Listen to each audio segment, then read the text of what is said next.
नहमदुहु व नुसल्ली अला रसूलिहिल करीम अम्मा बाद क़ाल अन्नबी सल्लल्लाहु तआला अलैहि वसल्लम अल्लमनी रब्बी फ़अहसन तालीमी अद्दबनी रब्बी फ़अहसन तादीबी औ कमा क़ाल अलैहि सलातु वस्सलाम व क़ाल रसूलुल्लाहि सल्लल्लाहु अलैहि वसल्लम खैरुकुम मन तअल्लमल क़ुरआन व अल्लमा औ कमा क़ाल अलैहि सलातु वस्सलाम। अल्लाहुम्मा सल्लि अला सय्यिदिना व मौलाना मुहम्मद व अला आलि सय्यिदिना व मौलाना मुहम्मद व बारिक व सल्लिम। আল্লাহ পাক আমাদের সবাইকে মাফ করে দেন। আল্লাহ পাক আমাদেরকে দ্বীনের জন্য ইসলামের জন্য কবুল করেন। আল্লাহ পাকের খাস মোহাব্বত, খাস মারিফাত, আল্লাহ পাকের খাস নৈকট্য, হুজুর পাক সাল্লাল্লাহু আলাইহি সাল্লামের খাস মোহাব্বত আল্লাহ আমাদেরকে দান করেন। লা ইলাহা ইল্লাল্লাহ। দেখো, সবচেয়ে দামি জিনিস শেখার জন্য তোমরা এখানে এসেছ। সবচেয়ে দামি জিনিস, এর থেকে আর দামি কিছু নাই। আল্লাহর কালাম শিখা, রাসূলের বাণী শিখা, দিন শিখা, এর থেকে আর দামি কিছু নাই। যারা এই দামি জিনিস শিখবে তারাও দামি হবে। আর যদি দামি জিনিস শিখতে এসে অলসতা করা হয়, গাফলতি করা হয়, না কদরি করা হয়, তো বিপদটাও বেশি। যেমন আলুর ভর্তা পচে গেলেও এত দুর্গন্ধ হয় না, দাম কম। কোরমা বিরিয়ানি পচে গেলে ঘরে রাখা যায় না। একটা স্কুলের ছাত্র পড়ালেখা ছাড়া দিলেও এত খারাপ হয় না। একজন মাদ্রাসার ছাত্র পড়ালেখা ছেড়ে দিলে টোকাই হয়ে যায়, সন্ত্রাস হয়ে যায়, মাস্তান হয়ে যায়। অনেক বড় বড় মাস্তান আছে, সন্ত্রাস আছে, যারা মাদ্রাসার ছাত্র কদর করে নাই। তো মাশাআল্লাহ, এত সুন্দর পরিবেশে তোমরা পড়ালেখা করতেছ এবং যোগ্য যোগ্য উস্তাদ, বিশেষ করে মাদ্রাসার মুহতামিম সাহেব, সেই যারা ভৈরবে হেফজখানার দায়িত্ব নিয়ে সুনাম অর্জন করেছে ইতিপূর্বে, তাদের মধ্যে একজন তোমাদের বড় হুজুর। অনেক ভালো মেহনত করেছেন ইতিপূর্বে, আশা রাখি এখন মেহনত আরও ভালো করবেন। ওস্তাদদের কদর করা, মাদ্রাসার কদর করা এবং এই যে দিন শিখতেছ এটার কদর করা, এর থেকে দামি আর কিছু নাই। তোমরা সবাই এই হাদিস জানো, খায়রুকুম মান তাআল্লামাল কুরআনা ওয়া আল্লামা। ডাক্তারকে নবীজি শ্রেষ্ঠ বলেন নাই, ইঞ্জিনিয়ারকে শ্রেষ্ঠ বলেন নাই, মন্ত্রী, এমপি, প্রেসিডেন্টকে শ্রেষ্ঠ বলেন নাই, কোটিপতি, শিল্পপতি, বিআইপি, সিআইপিকে শ্রেষ্ঠ বলেন নাই। কাদেরকে শ্রেষ্ঠ বলছেন?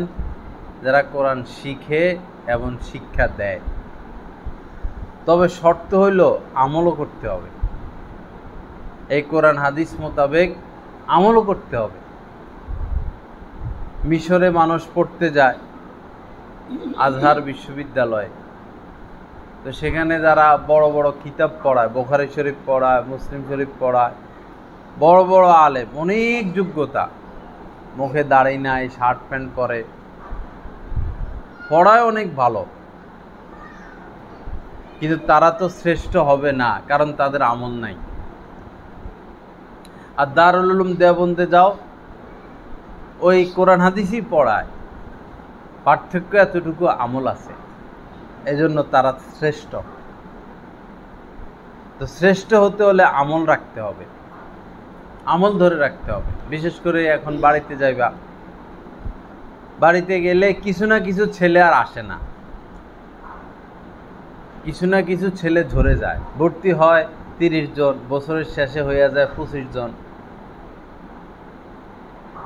এই যে ছেলে 1-2 জন বা কম বেশ ছুটে যায়, এটার কারণ হইল যাইয়া মোবাইলে ঢুকে, টেলিভিশন দেখে, খেলাধুলা করে, এলাকার ছেলেদের সাথে মিশে।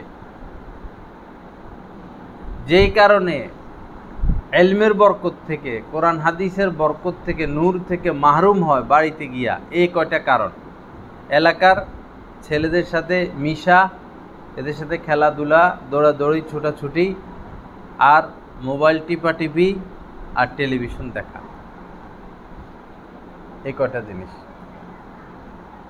পুলিশ যদি, একজন সাধারণ মানুষ যদি চুরি করছে, এটা একটা অপরাধ, কিন্তু যদি চোরে চুরি করে, অপরাধটা যদি পুলিশে চুরি করে, অপরাধটা ছোট না বড়? কারণ সে তো চোর পাহারা দিবে। এখন ছোট পুলিশ না, থানার ওসি চুরি করছে, পকেট মারে থানার ওসি, এটা ছোট অপরাধ না বড় অপরাধ? থানার ওসির উপরে হইল ইউনো, এর উপরে হইল ডিসি, অ্যান্ড ডিসি চুরি করে, অপরাধটা ছোট না বড়? বড়। তদ্রূপ সাধারণ মানুষ, তোমাদের মা বাবা, ভাই বোন, এরা টেলিভিশন দেখে, এরা মোবাইল চালায়, এরা নামাজ পড়ে না, এরা যা ইচ্ছা তা করে, এটা তো অপরাধ। কিন্তু তোমরা গিয়ে যদি একই কাজ করো, অপরাধটা ছোট না বড়? বড়। কারণ তোমরা তো তাদেরকে বাঁচাইবা, তোমরা তো নিষেধ করবা যে আব্বু আম্মু এরকম মোবাইল টিভি ভালো না, টেলিভিশন এইভাবে টেলিভিশন দেখো সারাদিন, এগুলো ভালো না, গান বাজনা ভালো না, আম্মু তুমি পর্দা করো না, এটা তো ভালো না। তোমরা তো বুঝাইবা, তাদেরকে বিরত রাখবা।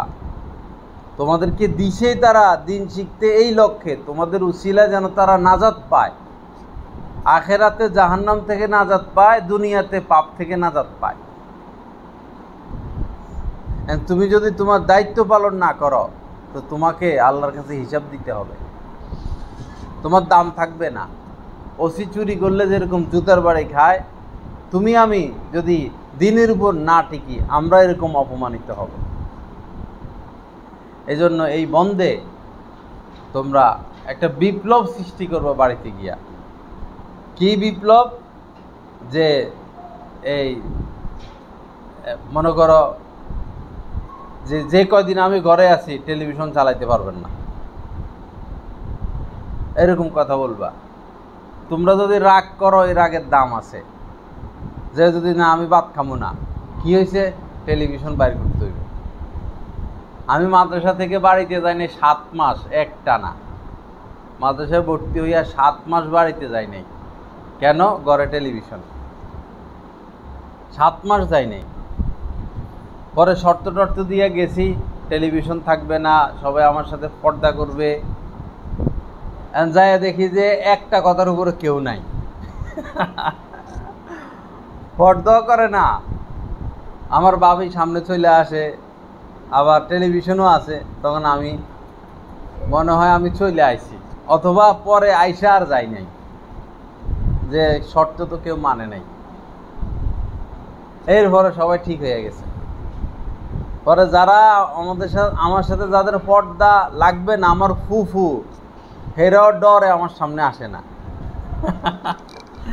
এদের সাথে তো পর্দা নাই, হেরাও ডরে আসে না, যে যদি আবার রাগ করে চলে যায়। তো বাসায় যাইয়া তোমরা রাগ করতে পারবা যে আম্মু তুমি পর্দা করো না, আব্বু তুমি দাড়ি রাখো না, নামাজ পড়ো না, তো আমার আর মাদ্রাসায় দিছো কি জন্য? তোমরা যে দিনের উপর চলো না, তো এর দ্বারা তো বিপদ আসবে, আমাদের ঘরে সংসারে গজব আসবে, বিপদ আসবে, শান্তি আসবে না, রহমত আসবে না। তো 3টা বিষয়: টেলিভিশন থেকে দূরে থাকা, মোবাইল থেকে দূরে থাকা, এবং খারাপ ছেলেদের সাথে না মিশা। খারাপ ছেলেদের সাথে মিশলে কি হবে? এরা সারাদিন দৌড়াদৌড়ি, ছুটাছুটি, খেলাধুলা, আড্ডা, টেলিভিশন, এটা খায়, এখানে ঘুরে, এখানে ঘুরে, স্বাধীন। তো শয়তান তোমার মনে কি ঢুকাবে? যে দেখছ, এই স্কুলে পড়লে বা পড়ালেখা না করলে সারাদিন খেলাধুলা করা যায়, সারাদিন দৌড়াদৌড়ি করা যায়, সারাদিন ছুটাছুটি করা যায়, আর মাদ্রাসায় পড়লে সারাদিন পড়ো পড়ো পড়ো পড়ো, দরকার কি এত কষ্ট করা? শয়তান মাথায় এটা দিবে। আস্তে আস্তে ওই ছেলেদের সাথে তোমার সম্পর্ক বাড়বে, পরে আর তোমার পড়ালেখা ভালো লাগবে না, আর তোমার মাদ্রাসা আনতে পারবে না, টানা টানি হেসরা হিস্ট্রি করে তোমার আনা লাগবে। আল্লাহ হেফাজত করেন। এই তিনটা কথা মনে রাখবা। টেলিভিশন দেখা যাবে না, মোবাইল চালানো যাবে না, খারাপ ছেলেদের সাথে মিশা যাবে না। যদি মোবাইল স্পর্শ না কইরা মাদ্রাসায় আসতে পারো তো তোমাদের হুজুরে পুরস্কার না দিলে আমি দিব তোমাদেরকে পুরস্কার। 7 দিন মোবাইল ধরবা না, টাচ মোবাইল একদম ধরবা না। যদি কোনো কারণে কথা বলতে হয় বাস শুধু কথা বলবা, মামা আছে বা বড় ভাই বিদেশে আছে, বাবা বিদেশে আছে, অডিও কথা বলবা, ভিডিও না, অডিও কথা বলবা, এই এতটুকু। আর গেমস খেলা, কার্টুন দেখা বা এটা সেটা দেখা, তেলাওয়াত দেখা, গজল দেখা কিছুই না। এটা হলো পরমাণু বোমা। পরমাণু বোমার থেকেও এটার ক্ষতি বেশি। আসেন একটু জায়গা দিয়ে দাও, আসেন। পরমাণু বোমা মারলে তো মানুষ মরে, মানুষ মরলে আর কি, মুসলমান মারা গেলে জান্নাতে চলে যাবে। এখানে চলে আসে, মুসলমান মারা গেলে জান্নাতে চলে যাবে। পরমাণু বোমার এত ক্ষতি নেই। মোবাইলের যত ক্ষতি, মোবাইলে চরিত্র ধ্বংস করে দেয়, মুমিনকে নেককারকে বদকার বানায়, সৎ লোককে অসৎ করে, হাফেজ আলেমদের এলেম কেড়ে নিয়ে যায়। চুম্বক যেভাবে লোহা টানে, একটা চুম্বক যদি রাখে ছোট ছোট লোহার টুকরা সে টানে, এই মোবাইল আমাদের ভিতর থেকে এলেম টাইনা বাইর করে ফেলে, কোরআনের আয়াত টাইনা বের করে ফেলে। এজন্য বাবা তোমরা সবচেয়ে দামি জিনিস শিখতে আইছো, তোমাদেরকে কোরবানি করতে হবে, তখন দেখবা তোমাদের কত দাম। সেনাবাহিনী যখন চাকরিতে ঢুকে এর আগে 6 মাস ট্রেনিং করে, 6 মাস। এই 6 মাস এদের কষ্ট, 7-8 ঘন্টা দৌড়ে লাগে একটানা। কোনো কোনো ট্রেনিং আছে সেনাবাহিনীদের খানা দেয় না 10 দিন 15 দিন 1 মাস, জঙ্গলে ছাড়া দেয়, সাপ খাইয়া থাকে, পাতা খাইয়া থাকে, ব্যাং খাইয়া থাকে, লতা খাইয়া থাকে, খানা ছাড়া ট্রেনিং। এটা আগুনের ভিতর দিয়া দৌড় মারে, অনেক উপর থেকে লাফ মারে। এই ট্রেনিং থেকে টিকে উঠলে পরে সে সৈনিক হইতে পারে। এখন দেখো না বাংলাদেশের প্রধান সেনার কি দাম। ঠিক যদি গুনাহ থেকে বেঁচে থাকতে পারি আমরা, বিশেষ করে নজরকে হেফাজত করা, গীবত থেকে বাঁচা, মোবাইল টেলিভিশন থেকে বাঁচা, খারাপ সঙ্গ থেকে বাঁচা, আর গুনাহ থেকে বাঁচা, এটা যদি তোমাদের দ্বারা আমাদের দ্বারা সম্ভব হয়, আমরা দুনিয়ার সবচেয়ে সম্মানিত জাতি হব।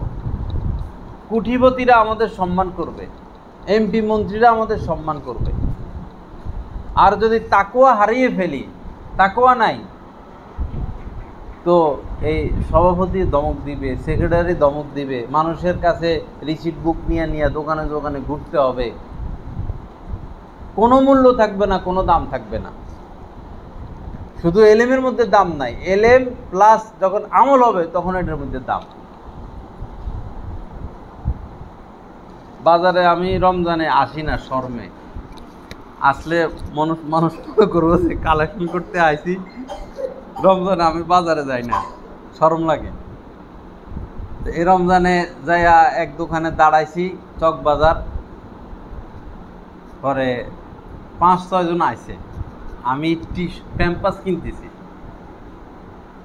পরে আইসা রিসিট বুক দেখাইছে, পরে দোকানদার হেদের চেহারার দিকেও তাকায় নেই, বাম হাতে ক্যাশ বাক্সার থেকে 10 টাকা, এরকম 10 টাকা লইয়া এরকম করে দিয়ে দিচ্ছে। কি অসম্মান!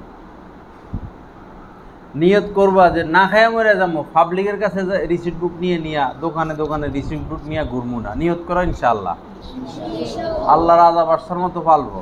কোনোদিন কোনো মানুষের কাছে এই টাকার জন্য যাওয়া, এটা কোনো আলেমের জন্য শোভনীয় না, এটা আলেমদের কাজ না, এটা হলো আলেমদের জন্য জিল্লুতি। আল্লাহর উপর তাওয়াক্কুল করবা। যে কয়জন হাফেজ হইবে আল্লাহর নাম নিয়ে, এখন থেকে ফাইনাল নিয়ত, তারাবি পড়াইয়া ইনশাআল্লাহ কোনো হাদিয়া নিব না, দেখবা আল্লাহ খুব রাজা বাদশার মতো তোমাদের ইজ্জত দিতেছেন, আরও বেশি দিবেন। আমি প্রায় সময় আমাদের ছাত্রদের থেকে ওয়াদা নিই যে তারাবি পড়ায় টাকা নিবে না, ইনশাআল্লাহ। সবাই বলে ইনশাআল্লাহ তারাবি পড়ায় টাকা নিব না, আল্লাহ ইজ্জত দিবেন। ইজ্জত সম্মান আল্লাহর কাছে। তো যাই হোক, শুধু এলেমের মধ্যে দাম নাই। তুমি আন্তর্জাতিক হাফেজ হয়ে গেছ, যদি আমল না থাকে তোমার দাম থাকবে না। তুমি কোরআন বিক্রি করে খাইবা, কিয়ামতের দিন শুধু হাড্ডি কঙ্কাল নিয়ে উঠবা, চেহারা কোনো গোস্ত থাকবে না।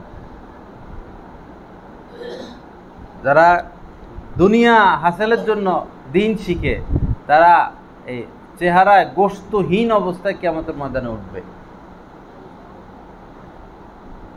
যারা নিজেরা বয়ান বক্তৃতা করে, আমল করে না, বক্তা যারা, আমরা যারা বক্তা, আগুনের কেচি দিয়ে কাটবে আমাদের জিহ্বা। আজীব শাস্তি, পুরাটা কেচি আগুনের। এই জিহ্বা টাইনা ধইরা ফেরেশতারা, নবীজি দেখাইছেন মেরাজ, এগুলা আশ্চর্য এক শাস্তি। এই জিহ্বা কাটবে বক্তাদের আগুনের কেচি দিয়া, পরে আবার অটোমেটিকলি জিহ্বা হবে, আবার কেচি দিয়া কাটবে আগুনের কেচি। এই শাস্তি বক্তাদের উপর চলতে থাকে। সাধারণ মানুষ জাহান্নামে যাবে, আলেম ওলামাও যাবে। পরে এই আলেম ওলামাদেরকে নিক্ষেপ করার পর তাদের উপর শাস্তি বেশি। এরকম ঘুরতে থাকবে, মুহূর্তের মধ্যে নাড়ি বুড়ি সব বের হয়ে যাবে, শাস্তি বেশি তাদের। তখন অন্যরা চিনবে যে আপনার ওয়াজ শুনে তো আমরা নামাজ পড়ছি, আপনার বক্তা ছিলাম, তা আপনারা এখানে নিক্ষেপ করলো জাহান্নামে।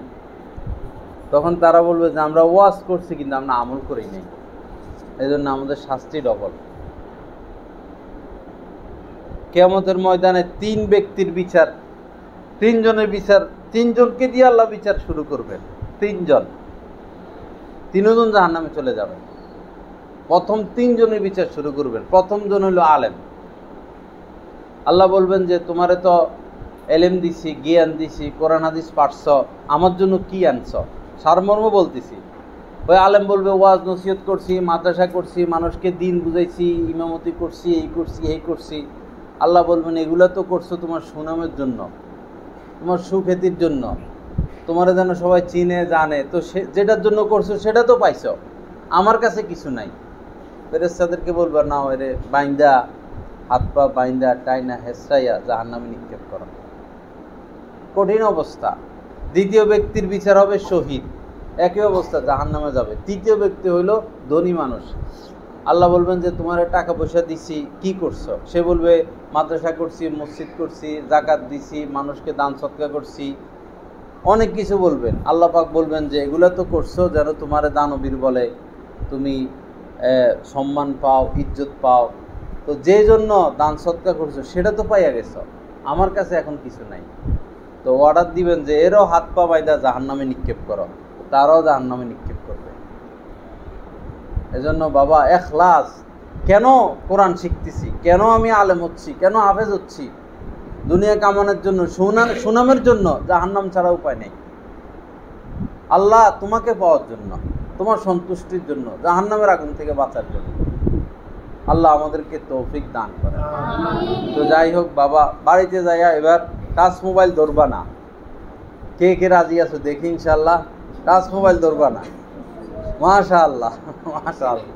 বস হাত নামা, বস কামিয়াব। দাওরা পর্যন্ত এই গজব ধরবা না, দাওরা পর্যন্ত।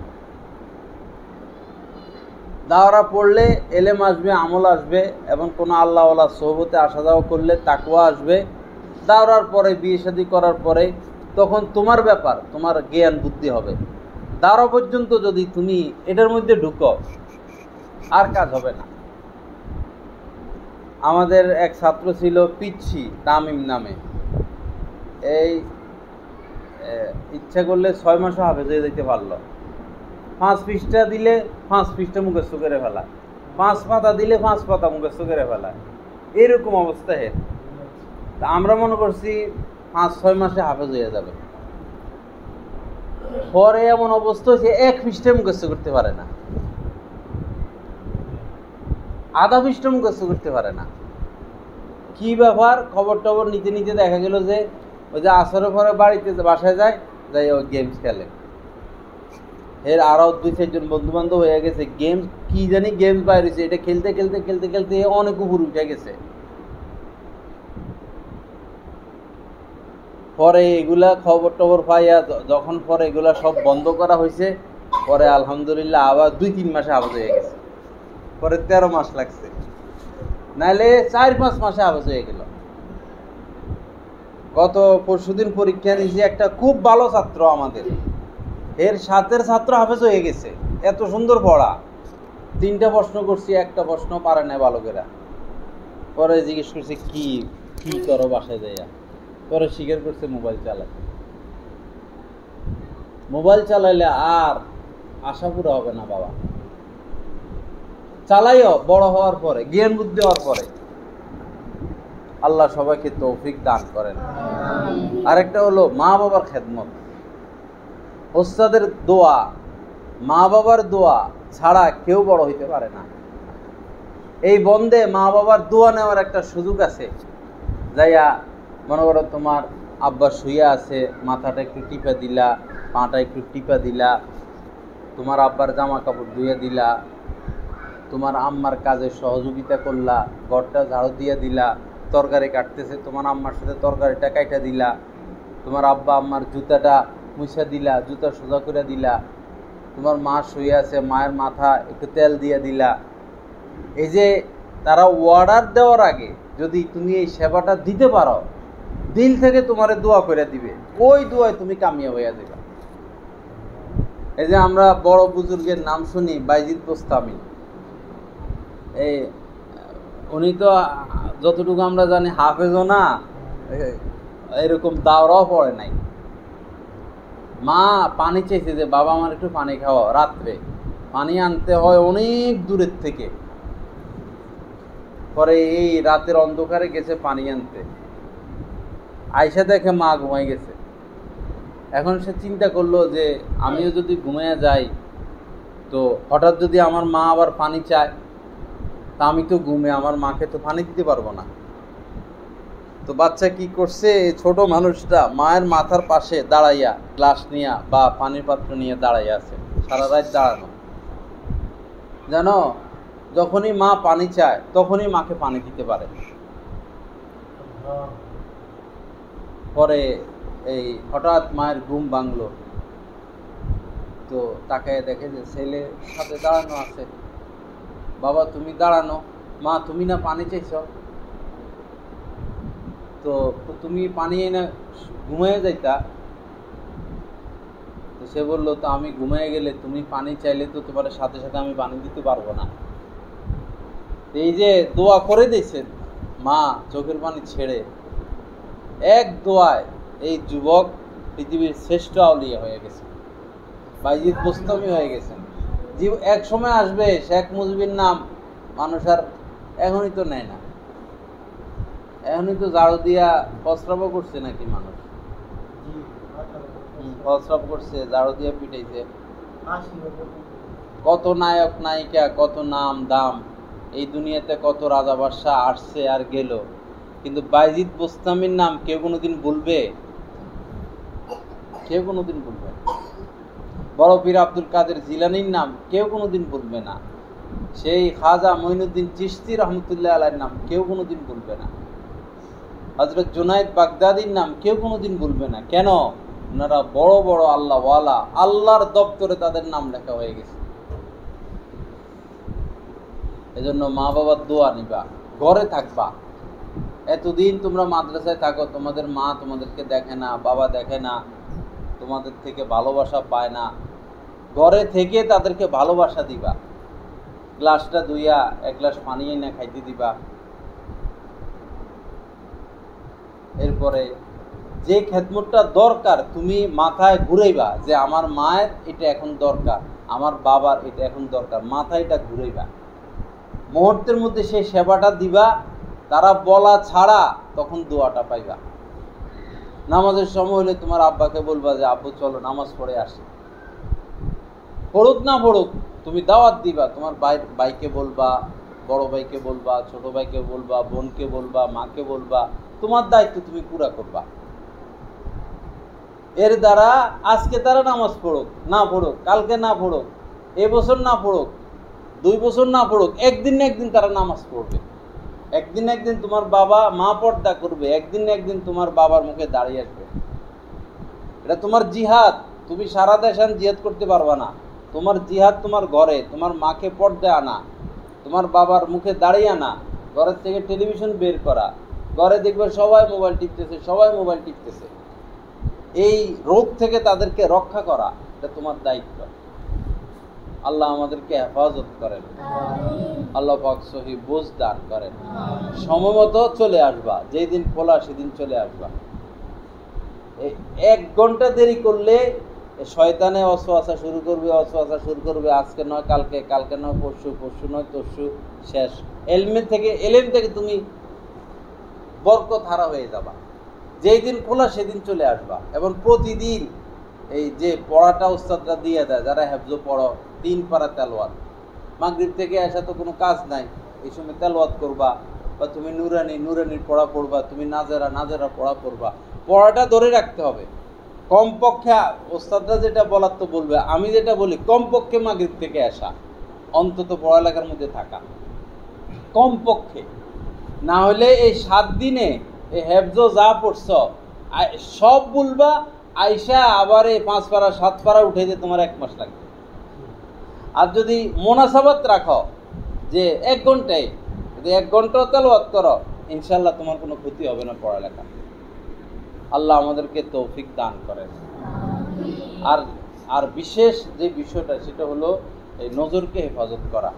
বাড়িতে হয়তো তোমার চাচতো বোন আছে, হয়তো জ্যাঠতো বোন আছে, ভাবি আছে, তোমরা ছোট, অসুবিধা নেই, এখন থেকে পর্দা শিখা। নজর হলো নজরকে শয়তানের বিষাক্ত তীর বলা হয়েছে। এই তীর মাইরা মুমিনদের আমল আখলাক স্বভাব চরিত্রকে শয়তান শেষ করে।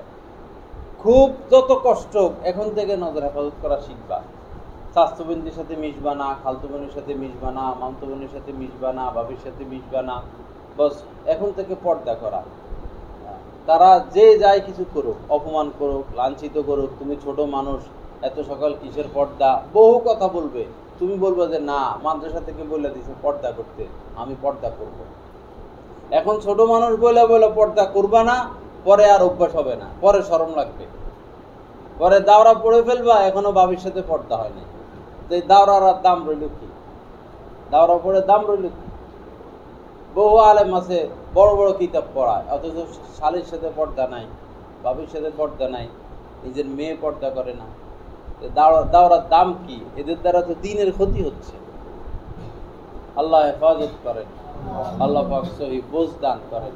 যত কষ্ট হোক, নজরকে হেফাজত করা পারবা না ইনশাআল্লাহ। আর বড় ছেলেদের সাথে মিশবা না, তোমার স্বাস্থ্য ভাইয়ের সাথে ঘুমাইবা না, মামতো ভাই খালতো ভাই, একা ঘুমাইবা, প্রয়োজনে খাটের নিচে ঘুমাইবা, অথবা তোমার আব্বার সাথে থাকবা, অথবা মায়ের সাথে থাকবা। আপন ভাইয়ের সাথেও একসাথে শোয়া নিষেধ 7 বছর পরে। বাড়িতে গেলে, আত্মীয়র বাড়িতে গেলে খালতো ভাইয়ের সাথে ঘুমায়, মামতো ভাইয়ের সাথে ঘুমায়। অনেক জায়গায় আছে এই বলে যে এর বয়স 7-8 বছর, 10-12 বছর, বাবির সাথে ঘুমায়। চাচতো বোন আছে 15-20 বছর বয়স, তাদের সাথে ঘুমায় না। শরীয়ত এগুলোকে বৈধতা দেয় না। একা ঘুমাইবা, একা থাকবা। আপন ভাইয়ের সাথে যেখানে শোয়া নিষেধ, সেখানে চাচতো ভাই খালতো ভাইয়ের সাথে কিভাবে তুমি শুইবা? তোমার মাকে বলে দিবা যে আমি একা থাকবো, একা ঘুমাবো। বা তোমার আব্বা মা যে রুমে থাকে খাটের উপরে, তুমি খাটের নিচে ঘুমাইবা। কিন্তু খালতো ভাইয়ের সাথে, চাচতো ভাইয়ের সাথে, জ্যাঠতো ভাইয়ের সাথে, তাদের সাথে ঘুমাবা না, তাদের সাথে মিশবা না। এরা ডাইকা তোমার মোবাইলে খারাপ জিনিস দেখাবে।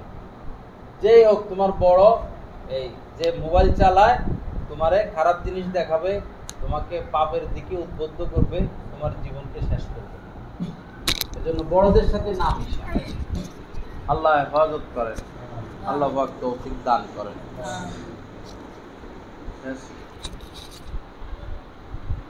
আল্লাহ দুরূদ শরীফ পড়ে সবাই আস্তাগফিরুল্লাহ আল্লাযী লা ইলাহা। এই কথাগুলো আবার মুযাকারা করা পরে।